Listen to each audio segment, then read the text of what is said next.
বিয়ের পরের দিনেই আমার জামাই এসে বলল, আপনার মেয়ে আমাকে খুশি করতে পারছে না, এবং এই কথা বলেই সে আমার মেয়েকে ছেড়ে চলে গেল। এই কথা শুনে আমার যেন মাথায় আকাশ ভেঙে পড়ল। আমি আমার মেয়েকে অনেক নামী ডাক্তারদের কাছে নিয়ে গিয়েছিলাম, কিন্তু সকলেই বললেন ওর শরীরে কোনো ত্রুটি নেই, সবকিছুই স্বাভাবিক। তারপর একদিন আমার মেয়ে আমাকে বলল, মা, আমার এক বন্ধু বলেছে যে একটি মন্দিরের কাছে একজন সাধু বাবা থাকেন, যিনি সব সমস্যার সমাধান করতে পারেন। তাই আমি মেয়েকে নিয়ে সেই সাধুর কাছে গেলাম। সেখানে সাধু বাবা বললেন, একে 7 দিন আমার এখানে থাকতে হবে। আমি আমার জ্ঞানে তৈরি করা বিশেষ তেল ওর শরীরে প্রয়োগ করব, তবেই সমস্যা দূর হবে। তার কথা আমার মেয়ে আমি সেখানে রেখে চলে আসি।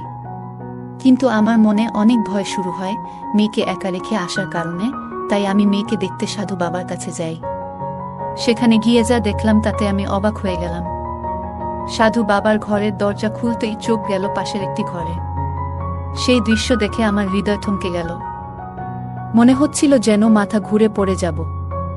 আমার মেয়ে কিভাবে এমন কিছু করতে পারে তা বিশ্বাস হচ্ছিল না। সাধু বাবা, বন্ধুরা, আজকের গল্পটা অনেক বেশি স্পেশাল। আশা করি তোমাদের ভালো লাগবে। তাই গল্পগুলো ভালো লাগলে ভিডিওটি লাইক, শেয়ার এবং চ্যানেলটি সাবস্ক্রাইব করো। আমার নাম রুমি, আর আমার মেয়ে আমার জীবনের একমাত্র সহায়।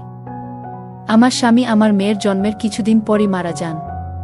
তবে স্বামীর রেখে যাওয়া সম্পত্তির কারণে আমাদের অর্থের কোনো অভাব হয়নি। স্বামীর সমস্ত সম্পত্তি আমার নামে করে যাওয়ায় আমাদের জীবন বেশ সচ্ছল ছিল। স্বামীর চলে যাওয়ার পর আমি একাই আমার মেয়েকে বড় করে তুলেছি। যখন সে বিয়ের যোগ্য হয়ে উঠল, আমি তার বিয়ের আয়োজন করতে শুরু করলাম। বিয়ের প্রস্তুতির জন্য আমার শাশুড়ি ও জেঠানি গ্রামের বাড়ি থেকে এসে সাহায্য করলেন, যার ফলে মেয়ের বিয়েটা খুব সুন্দরভাবে সম্পন্ন হয়। তখন আমি খুবই খুশি ছিলাম যে মেয়ের বিয়ের সমস্ত দায়িত্ব ঠিকঠাকভাবে শেষ হয়েছে। বিয়ের কিছু রীতিনীতি বাকি ছিল, আর আমি সব আত্মীয় স্বজনদের বিয়েতে আমন্ত্রণ জানিয়েছিলাম। সবাই আমার সাথে অত্যন্ত ভালো ব্যবহার করেছেন, কখনো কোনো সমস্যা তৈরি হয়নি। তবে বিয়ের পরে আমার মেয়েকে সেখানে একা রেখে আসতে আমার মন কিছুতেই স্থির হচ্ছিল না। তাকে একা রেখে আসা যেন ঠিকঠাক মনে হচ্ছিল না। তাই আমি আবার ফিরে গেলাম মেয়ের কাছে। সেখানে পৌঁছে যা দেখলাম তাতে আমার মাটি যেন পায়ের তলা থেকে সরে গেল। আমার স্বামীর অনুপস্থিতি যেন আমার জীবনে তেমন কোনো শূন্যতা তৈরি করেনি। চারপাশের সবাই নিজের মতো করে আমাকে সহায়তা করছিল। তাদের এই ভালোবাসা ও সহযোগিতায় আমার চোখে জল এসে গেল। আমার মনে হচ্ছিল, যদি আজ আমার স্বামী বেঁচে থাকতেন তাহলে মেয়ের বিয়েতে কতটাই না খুশি হতেন। কিছু দিনের মধ্যেই আমার মেয়ের বিয়ে ধুমধাম করে সম্পন্ন হল। সে তার শ্বশুর বাড়ি চলে গেল। বিদায়ের সময় আমি খুব কেঁদেছিলাম, কারণ সে ছিল আমার স্বামীর শেষ স্মৃতি। কিন্তু মেয়েরা তো একদিন না একদিন শ্বশুরবাড়ি চলে যায়। তাই আমি মেয়ের সুখী জীবনের জন্য ঈশ্বরের কাছে প্রার্থনা করলাম। সবকিছু মিটে যাওয়ায় আমার মনে এক শান্তি এলো। আমি ভগবানের কাছে কৃতজ্ঞ ছিলাম যে তিনি আমার মেয়েকে ভালো একটি পরিবার দিয়েছেন। পরের দিন হল ঘরে বসে আমি মেয়ের স্মৃতিতে অশ্রুসিক্ত হচ্ছিলাম। এই পৃথিবীর নিয়মটাই অদ্ভুত। সারা জীবন নিজের হাতে বড় করে তোলার পর মেয়েকে একদিন অন্য কেউ এসে নিজের ঘরে নিয়ে যায়। কাঁদতে কাঁদতে যখন মনে একটু হালকা অনুভব করছিলাম, তখন পাশের ঘর থেকে আমার ফোনের ঘণ্টি বাজতে লাগল। মেয়ের চলে যাওয়ার পর অতিথিরাও ধীরে ধীরে বিদায় নিয়েছিল। কেবল ঘনিষ্ঠ কয়েকজন আত্মীয় ঘরে রয়ে গিয়েছিল, যারা সবাই ঘুমিয়ে পড়েছিল। কিন্তু আমি তখনও হল ঘরে একা বসেছিলাম। বিয়ের পরদিনই মেয়ের অনুপস্থিতিতে বাড়িটা একেবারে ফাঁকা ফাঁকা লাগছিল। একদিনের মধ্যেই যেন সব বদলে গেছে। ঘরে একা বসে থাকতে অস্বস্তি হচ্ছিল, তাই একটা গভীর শ্বাস নিয়ে নিজের ঘরে চলে গেলাম। কিন্তু ততক্ষণে ফোনের রিং বন্ধ হয়ে গেছে। বিছানায় শোয়ার আগে মেয়ের সুখের জন্য আবারও ভগবানের কাছে প্রার্থনা করলাম, যেন সে তার নতুন সংসারে সুখী থাকে। পরের দিন অতিথিরাও বিদায় নিল, আর আমি পুরোপুরি একা হয়ে গেলাম। আমার বাড়ির কাজের লোকের কাজ শেষ করে চলে যেত, ফলে বাড়িতে আমি একাই থাকতাম। আজ মেয়ের বিয়ের দ্বিতীয় দিন, আর গৃহপরিচারিকা কাজ দ্রুত সেরে এসে জিজ্ঞেস করল সে একটু আগে যেতে পারে কিনা। তার কাজ শেষ হয়ে যাওয়ায় তাকে অনুমতি দিলাম। কিছুক্ষণ পরে আমার জামাই মেয়েকে নিয়ে হঠাৎ বাড়িতে চলে এলো। মেয়েকে দেখে খুব খুশি হলাম, কিন্তু জামাই যখন বলল যে সে মেয়েকে আমার কাছেই রেখে যাবে, তখন আমি স্তব্ধ হয়ে গেলাম। এত শীঘ্রই সে মেয়েকে ফিরিয়ে দেবে ভাবিনি। মনে হলো হয়তো কোনো রীতি বা অনুষ্ঠান বাকি আছে, তাই তারা এসেছিল। কিন্তু জামাই বলল, আপনার মেয়ে আমাকে খুশি রাখতে পারছে না, তাই আপনি ওকে নিজের কাছেই রাখুন। এই কথা শুনে আমার লজ্জায় মাথা নত হয়ে গেল। কিভাবে কথা বলবো বা কি প্রশ্ন করব তা কিছুই বুঝতে পারছিলাম না। মেয়েও মাথা নিচু করে দাঁড়িয়েছিল। জামাই যখন মেয়েকে রেখে চলে যেতে চাইল, তখন আমি তার হাত ধরে বোঝানোর চেষ্টা করলাম। আমি বললাম, দয়া করে এমনটা করবেন না। আমি ক্ষমা প্রার্থী যদি কোনো ভুল হয়ে থাকে। আমি ওকে বুঝিয়ে বলবো। ও এখনো নতুন, সংসার জীবনের অনেক কিছুই জানে না। যদি কোনো ত্রুটি হয়ে থাকে তবে আমি আপনার কাছে ক্ষমা চাইছি। এত তাড়াতাড়ি সিদ্ধান্ত নেবেন না। দয়া করে ওকে আবার নিজের বাড়িতে নিয়ে যান। আমার মনে হচ্ছিল যদি লোকে শুনতে পায় যে বিয়ের পরের দিনই জামাই আমার মেয়েকে ছেড়ে দিয়ে গেছে, তাহলে কত কথাই না উঠবে। কিভাবে মানুষকে বোঝাবো আর তাদের প্রশ্নের কি উত্তর দেব? লোকে যদি আমার মেয়ের চরিত্র নিয়ে কিছু বলে, আমি সেটা সহ্য করতে পারবো না। সত্যি কি আমার মেয়ের কোনো ভুল ছিল, নাকি জামাই আমাকে মিথ্যে কিছু বলছে, এখনো জানি না। তবে আমার কথা তার উপর কোনো প্রভাব ফেলল না। সে আমার দিকে তাকালো না, বরং হাত ছাড়িয়ে বলল, আপনার মেয়েকে এখানেই রেখে যাব, এবং চলে গেল। তখন আমার মনে নানা প্রশ্ন জাগতে লাগলো। হয়তো মেয়ে কিছু বলতে অস্বীকার করেছিল, হয়তো তাদের মধ্যে কোনো ঝগড়া হয়েছিল। চোখে জল নিয়ে মেয়ের দিকে তাকালাম, দেখলাম সেও কাঁদছে। তাকে নিয়ে ঘরের ভেতর এসে বসলাম। এরপর আমি মেয়েকে নামকরা ডাক্তারদের কাছে নিয়ে গিয়ে পরীক্ষা করালাম। কিন্তু সব ডাক্তারই বললেন যে সে সম্পূর্ণ সুস্থ, ওর মধ্যে কোনো ত্রুটি নেই। তখনই আমি সিদ্ধান্ত নিলাম যে জামাইয়ের কাছে গিয়ে সরাসরি জিজ্ঞেস করব, যখন আমার মেয়ে সম্পূর্ণ সুস্থ, তাহলে আপনি এমন অভিযোগ কেন তুললেন? মেয়েকে বললাম, আমি এখনই এর উত্তর খুঁজে বের করব। আমি ভাবছিলাম যে জামাইয়ের কাছে প্রশ্ন করবই। আমার কথা শুনে মেয়ে বেশ ভয় পেয়ে গেল এবং তার হাত কাঁপতে লাগল। সে বলল, মা প্লিজ, তুমি ওকে কিছু বলো না। কে জানে ও তোমার কথা শুনবে কিনা। যদি রাগ করে আমাকে ছেড়ে চলে যায় বা অন্য কিছু করে বসে। মেয়ের কথা শুনে আমার মন আরও জটিলতায় ভরে উঠল।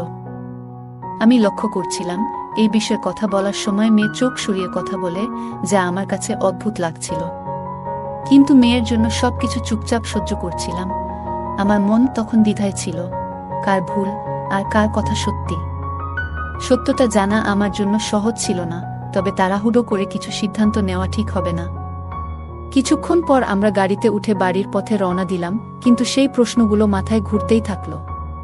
মনে হচ্ছিল এমন কিছু হয়তো আছে যা আমি এখনো বুঝে উঠতে পারিনি। হয়তো জামাই মেয়েকে পছন্দ করে না এবং অন্য কাউকে পছন্দ করে, তাই সে আমার মেয়েকে দোষ দিচ্ছে, নাকি সত্যিই আমার মেয়ের মধ্যেই কোনো ভুল আছে। এইসব চিন্তা আমাকে আচ্ছন্ন করে রেখেছিল। এইসব ভাবতে ভাবতেই কখন যে আমরা বাড়ি পৌঁছলাম টের পাইনি। কিছুক্ষণ পর মেয়ে নিজের ঘরে চলে গেল। রাতের খাবার শেষে সে আমার জন্য চা বানিয়ে এনে আবার নিজের ঘরে চলে গেল। কিছুক্ষণ পর সে শান্ত কণ্ঠে আমার কাছে এসে বলল, মা, আমার এক বান্ধবী বলেছে গ্রামের বাইরে এক মন্দিরের পাশে একজন সাধু বাবা থাকেন, যিনি সব সমস্যার সমাধান করতে পারেন। যদি সেখানে যাই হয়তো কিছু সমাধান মিলবে। মেয়ের কথা শুনে অবাক হলাম। বললাম, ঠিক আছে, তুই যদি তাই চাস তবে আমরা সেখানে যাব। ভাবলাম, যদি সত্যিই সেই সাধু বাবার কাছে কোনো সমাধান থাকে তবে হয়তো মেয়ের জীবন আবারও সুন্দর হয়ে উঠবে। আমার সম্মতি পাওয়ামাত্রই মেয়ে যেন তাড়াহুড়ো করে প্রস্তুত হয়ে গেল। তার এমন তাড়াতাড়ি দেখে একটু অবাক হলেও বেশি মনোযোগ দিলাম না। আমরা সাধু বাবার কাছে যাওয়ার জন্য রওনা হলাম এবং কিছুক্ষণ পর সেখানে পৌঁছলাম। কিন্তু সেই জায়গার পরিবেশ দেখে কিছুটা চমকে গেলাম। সাধারণত যেখানে সাধু বাবার কাছে ভিড় থাকে সেখানে আজ কেউ নেই। চারপাশে অদ্ভুত নীরবতা আর এক ধরনের অস্বস্তিকর অনুভূতি ছিল। আমি আর মেয়ে সেই কক্ষে প্রবেশ করলাম আর চারপাশে চোখ বুলিয়ে দেখলাম। সাধু বাবার কাছে পৌঁছেই মেয়ের পরিস্থিতির সব কথা বললাম। তিনি মনোযোগ দিয়ে সব শুনলেন এবং বললেন, আপনার মেয়েকে 7 রাত এখানে থাকতে হবে। আমি তাকে বিশেষ তেল দিয়ে মালিশ করব। এসব বলতে গিয়ে তিনি একবারও আমাদের দিকে তাকালেন না। তার দৃষ্টি নিচু ছিল আর তিনি মন্ত্রপাঠে ব্যস্ত ছিলেন। তার এমন আচরণে আমার ভেতরে কিছুটা অস্বস্তি হচ্ছিল, কিন্তু ঠিক কি ব্যাপারটা অস্বাভাবিক মনে হচ্ছে তা বুঝতে পারছিলাম না। মেয়েকে সেখানে 7 দিন রেখে যাওয়ার চিন্তা মন থেকে মেনে নিতে পারছিলাম না, তবুও যেন পরিস্থিতির চাপে বাধ্য হলাম। মেয়ের জীবনে শান্তি ফেরানোর জন্য আমি এই সিদ্ধান্ত নিলাম। কারণ জানতাম সমাজে তালাকের কালিমা নিয়ে মেয়ের বেঁচে থাকা সহজ হবে না। ধনী হোক বা গরিব, আমাদের সমাজে দোষ সবসময় মেয়ের ঘাড়েই পড়ে, তাই নিজের মনকে শক্ত করে তাকে সেখানে রেখে বাড়ি ফিরে এলাম। কিন্তু বাড়িতে এসেও মন যেন ওই সাধু বাবার কাছেই পড়ে রইল। সবকিছু যেন কিছুটা অস্বাভাবিক ঠেকছিল। বারবার মনে হচ্ছিল আমি কি কোনো ভুল কিছু করলাম নাকি। আবার বিকেল হতে না হতেই মনে হলো আবারও সেখানে যাওয়া উচিত। প্রথমে ভাবলাম কিছু খেয়ে একটু শান্ত হয়ে যাই, তারপরই যাব। কিন্তু মনের মধ্যে অশান্তি এতটাই বাড়তে লাগলো যে আর অপেক্ষা করতে পারলাম না। বাড়ি থেকে বেরিয়ে সেখানে ফেরার জন্য প্রস্তুতি নিলাম, তৈরি হচ্ছিলাম, তখন হঠাৎ পাড়ার এক মহিলা আমাকে ডেকে বললেন, এই রাতবেলায় কোথায় যাচ্ছ? সব ঠিক আছে তো? তোমাকে বেশ চিন্তিত লাগছে। তার কথা শুনে থমকে গেলাম। কিছু না বলে বেরিয়ে গেলে হয়তো সে সন্দেহ করত আর প্রশ্ন করতেই থাকত, অন্যদেরও জানিয়ে দিতে পারত। তাই বললাম, না, তেমন কিছু না। মায়ের কাছে যাচ্ছি, মনটা খারাপ লাগছে, মাকে খুব মনে পড়ছে। আমার মাকে সবাই চিনত, মাঝে মাঝে তিনি আমার এখানে 1 সপ্তাহের জন্য এসে থাকতেন। তখন পাড়ার সবাই তার কাছে আশীর্বাদ নিতে আসত, মাও তাদের সবার সঙ্গে খুব আন্তরিকতার সঙ্গে মিশতেন। আমার মুখ থেকে মায়ের কথা শুনে প্রতিবেশী বললেন, হ্যাঁ, তুমি ঠিকই বলেছ। তোমার মেয়ের বিয়ে হয়েছে বলে হয়তো একটু একাকিত্ব অনুভব করছো। বলে তিনি আমার পাশে এসে দাঁড়ালেন এবং নানা বিষয়ে কথা বলতে শুরু করলেন। কিন্তু তখন তার সঙ্গে কথা বলার কোনো ইচ্ছাই ছিল না। আমার মন ছিল শুধু মেয়েকে নিয়ে। ভাবছিলাম কত ভেবেচিন্তে মেয়ের জন্য এই সম্পর্ক ঠিক করেছিলাম যাতে সে সুখে থাকে। কিন্তু কে জানতো এমন পরিস্থিতি তৈরি হবে। প্রতিবেশী তখনও নানা বিষয়ে কথা বলেই যাচ্ছিলেন, কিন্তু আমার মন সেখানে ছিল না। শুধু চাইছিলাম কোনোভাবে তার থেকে মুক্তি পেতে। তিনি আবার জিজ্ঞাসা করলেন, তোমার কি কোথাও যাওয়ার ছিল? আমি মাথা নেড়ে সায় দিলাম, কিন্তু কথা বাড়াতে ইচ্ছা ছিল না। অবশেষে তার থেকে মুক্ত হয়ে বাইরে বের হলাম। পুরো সময় মেয়েকে নিয়ে ভাবছিলাম, আর একটা অজানা আশঙ্কায় মন ছটফট করছিল। মনে হচ্ছিল এভাবে চলতে থাকলে যেন শান্তি আর ফিরে পাব না। আমার মনের ভেতরে প্রশ্ন আর সন্দেহ ক্রমাগত ঘুরছিল। ভাবছিলাম প্রতিবেশীকে যদি সব বলে দিই, সে হয়তো আরও রং লাগিয়ে এই ঘটনাটা পাড়ার সবার মাঝে ছড়িয়ে দেবে। মেয়ের এই পরিস্থিতি আমাকে এতটাই লজ্জিত করে তুলেছিল যে কারো সামনে যাওয়ার সাহস পাচ্ছিলাম না। আমার মেয়েকে জামাই বাড়িতে রেখে গেছেন 2 দিন হলো, আর আশেপাশের মানুষ কি বলবে সেই চিন্তাও মাথায় ঘুরছিল। কোনো সিদ্ধান্তে পৌঁছাতে পারছিলাম না। মনে শুধু ঘুরছিল কেন জামাই এমন সিদ্ধান্ত নিলেন, কেন বললেন যে আমার মেয়ে তাকে সুখী করতে পারছে না। এই চিন্তা মাথায় নিয়ে আবার সেই জায়গায় পৌঁছালাম যেখানে কয়েক ঘন্টা আগেই মেয়েকে রেখে এসেছিলাম। গাড়ি থেকে নেমে গভীর শ্বাস নিলাম আর দ্রুত পা চালিয়ে ভেতরে ঢুকলাম। কারণ মেয়েকে নিয়ে একরাশ সন্দেহ আর চিন্তা আমাকে ঘিরে ধরেছিল। এই দিনে কারো ওপরও বিশ্বাস করা কঠিন, তাই দ্রুত মেয়ের কাছে পৌঁছানোর জন্য এগিয়ে যাচ্ছিলাম। আমার মেয়ে কি ঠিক আছে? জানি না। 1 ঘন্টায় সে কেমন আছে? সাধু বাবার ঘরের দরজা খুলতেই চোখ গেল পাশের একটি ঘরে। সেই দৃশ্য দেখে আমার হৃদয় থমকে গেল। মনে হচ্ছিল যেন মাথা ঘুরে পড়ে যাব। মেয়ে কিভাবে এমন কিছু করতে পারে তা বিশ্বাস হচ্ছিল না। দেখলাম মেয়ে সামনে বসে, আর 30 বছরের মতো এক যুবক, যাকে সবাই সাধু বাবা বলতো, তার মাথা মেয়ের কোলে রেখে শুয়ে আছে। দুজনেই হাসতে হাসতে কথা বলছিল। আমি বাইরে থেকেই তাদের কথাগুলো শুনতে পাচ্ছিলাম। সেই যুবক বলছিল, তোমার বিয়ের খবর শোনার পর থেকে এক মুহূর্ত স্বস্তিতে কাটাতে পারিনি। আমার মেয়ে তার হাত ধরে মৃদু হেসে বলছিল, এই জন্যই তোমাকে তোমার কাছে নিয়ে এসেছি, যেন তুমি নিশ্চিত হও যে আমার স্বামী আমাকে কখনো স্পর্শ করেনি। আমি এমন ব্যবস্থা করেছি যাতে আমরা সবসময় একসঙ্গে থাকতে পারি। আমার স্বামী আমার মুখও আর দেখতে চাইবে না। মেয়ে শান্তভাবে তার হাত ধরে কথা বলছিল, এবং আমার ভেতরটা ক্রমশ পুড়ে যাচ্ছিল। এতদিন আমি জামাইকে ভুল বুঝছিলাম, আসল দোষটা যে মেয়ের তা জানতে পেরে নিজেই হতবাক হয়ে গেলাম। তাদের কথাগুলো আর সহ্য করতে পারছিলাম না, তাই রাগের মাথায় দরজা ঠেলে খুলে দিলাম। দরজা খোলার শব্দে দুজনেই চমকে উঠে দাঁড়ালো। ঘরের ভেতরে ঢুকে আমি মেয়ের হাত ধরে তাকে এক চড় মারলাম। তারপর বললাম, এমন কাজ করার সময় তোমার একবারও লজ্জা হলো না?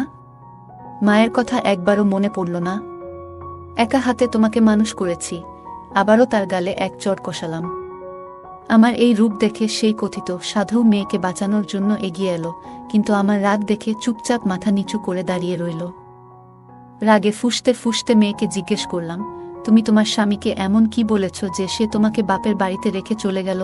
তখন মেয়ে কাঁদতে কাঁদতে আস্তে আস্তে বলল, আমি স্বামীকে বলেছি, কেন তুমি আমার সঙ্গে বিয়ে করলে? আমি সন্তান জন্ম দিতে পারবো না, আমার দ্বারা কোনো সন্তান হবে না। তুমি কেন তোমার জীবন নষ্ট করছো? আমাকে ছেড়ে দাও, আমার মা তোমাদের সবার সাথে প্রতারণা করেছে। মেয়ের মুখ থেকে এই কথা শুনে মাথায় হাত দিয়ে বসে পড়লাম। এতটাই রাগ হলো যে মনে হলো তার গলা টিপে ধরে সব শেষ করে দিই। আমার মেয়ে এমন কৌশলে সবকিছু করল কিভাবে? আমি তো কখনো এমন শিক্ষা দিইনি।